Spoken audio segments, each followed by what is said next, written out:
ఈయన project report ప్రకారమే 1,00,000 కోట్లు కావాలన్నాడు.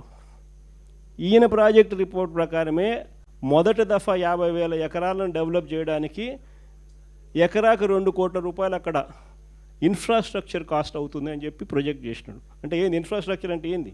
బిల్డింగులు కట్టడానికి కాదు, రోడ్లు వేయడానికి, కరెంట్ వేయడానికి, డ్రైనేజీలు ఇవ్వడానికి. వీళ్ళ ప్రకారమే 50,000 ఎకరాలు గతంలో చేసిన దానికి 1,00,000 కోట్లు అవుతాను, 1,00,000 కోట్లు ఖర్చు అవుతుందనంటే గత ప్రభుత్వం చంద్రబాబు నాయుడు ఉన్నప్పుడు 4,500 కోట్లు ఖర్చు పెట్టారు. మిగిలిన 95,000 కోట్లు ఎక్కడి నుంచి తీసుకొని వచ్చి పెడతారు? మొదటి నుంచి నేను అడుగుతా ఉన్న ప్రశ్న అదే. ఈ 95,000కు ఎక్కడి నుంచి తీసుకొచ్చి పెడతారని చెప్పి ప్రజలు అడుగుతూ ఉన్నప్పుడు ఈ పెద్ద మనిషి ఇంకో 50,000 ఎకరాలు కావాలంటున్నాడు. ఆ 50,000కి అయితే పరిస్థితి ఇట్టుంది, ఇంకొక 50,000 కావాలంటున్నాడు. దానికి ఇంకో 1,00,000 కోట్లు. మరి నీకు అమరావతి కోసం 2,00,000 కోట్లు నువ్వు ప్రణాళిక వేసినావు, చేతిలో డబ్బు లేదు కానీ 2,00,000 కోట్లు ప్రణాళిక అంటున్నావు.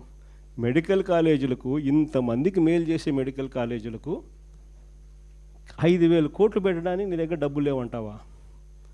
నువ్వు అసలు మనిషివేనా చంద్రబాబు అని అడుగుతా ఉన్నా. ఇది పరిస్థితి. విద్య, వైద్యం, వ్యవసాయం, లా అండ్ ఆర్డర్ గురించి నేను చెప్పాల్సిన పనుల ఏ స్థాయిలో ఉందో మీ అందరికీ కూడా తెలుసు. కరప్షన్ గురించి అంతకన్నా మాట్లాడాల్సిన పనుల. కరప్షన్ అనేది లేనిది ఎక్కడో చెప్పాలా. ఏది ముట్టుకున్నా కరప్షనే.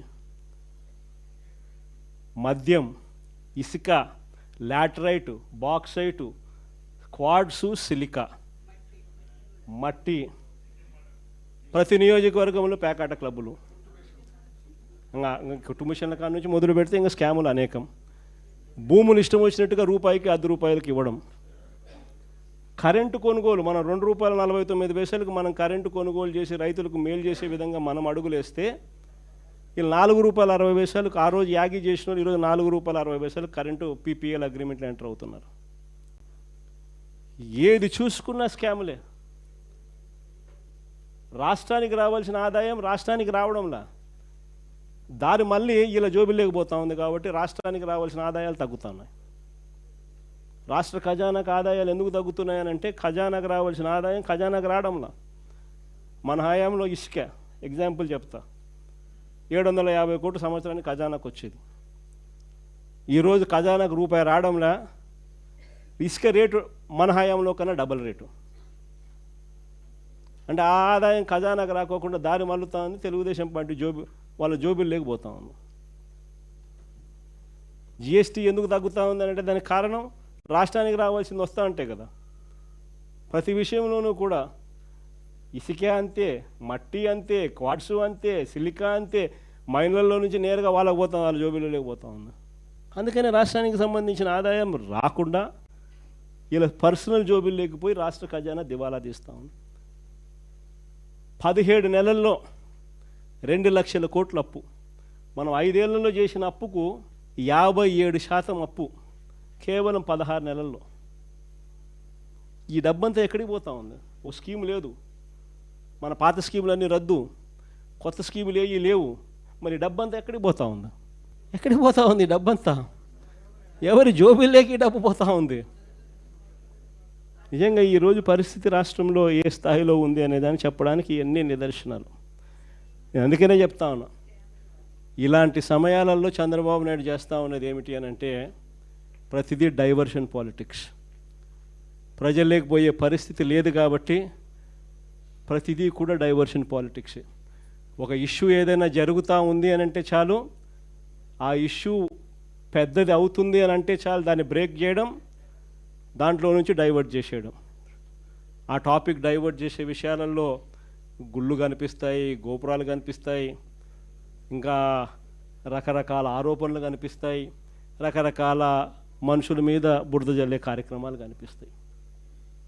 ఇవన్నీ కూడా కనిపిస్తూ ఉన్నాయి. నేను మీ అందరితో కూడా ఒకటే చెప్తా ఉన్నా, చంద్రబాబు నాయుడు అనే వ్యక్తి ప్రజల్లోకి పోయే పరిస్థితి లేదు. సజావుగా ఎలక్షన్ జరుపుకునే పరిస్థితి అంతకన్నా లేదు. సజావుగా ఎలక్షన్ జరిగితే చంద్రబాబు నాయుడుకు డిపాజిట్లు రావన్న సంగతి చంద్రబాబుకు తెలుసు. కాబట్టే ఈ పెద్ద మనిషి ఎన్నికలు సజావుగా జరిగించే కార్యక్రమం చెయ్యడు. కాబట్టి మీరంతా ఇంకా ఎక్కువ సన్నద్ధం కావాలి. కాబట్టి మీరంతా ఇంకా ఎక్కువ గట్టిగా నిలబడాల్సిన పరిస్థితి వస్తుంది. 14 సంవత్సరాలు అయింది మన పార్టీ పెట్టి. ఈ 14 ఏళ్ల కాలంలో పార్టీ ఇంత బలంగా ఉండడానికి కారణం ఎవరు అని అంటే వైఎస్ఆర్సిపి ఫ్యామిలీ. ప్రతి కార్యకర్త నిజంగా భుజాన వేసుకున్నాడు కాబట్టే, ప్రతి గ్రామంలోనూ ఉన్న ప్రతి కార్యకర్త భుజాన వేసుకున్నాడు కాబట్టే పార్టీ ఇంత బలంగా ఉంది. మొన్న జరిగిన ఎన్నికల్లో కూడా ఒక్క వైఎస్ఆర్సిపి ఒక్కటే ఒకవైపు, మిగిలిన అన్ని పార్టీలు ఒకవైపు, అందరూ ఒకవైపు, మనం ఒక్కరం ఒకవైపు. అయినా 40% ఓట్ షేర్తో గట్టిగా నిలబడ్డాం.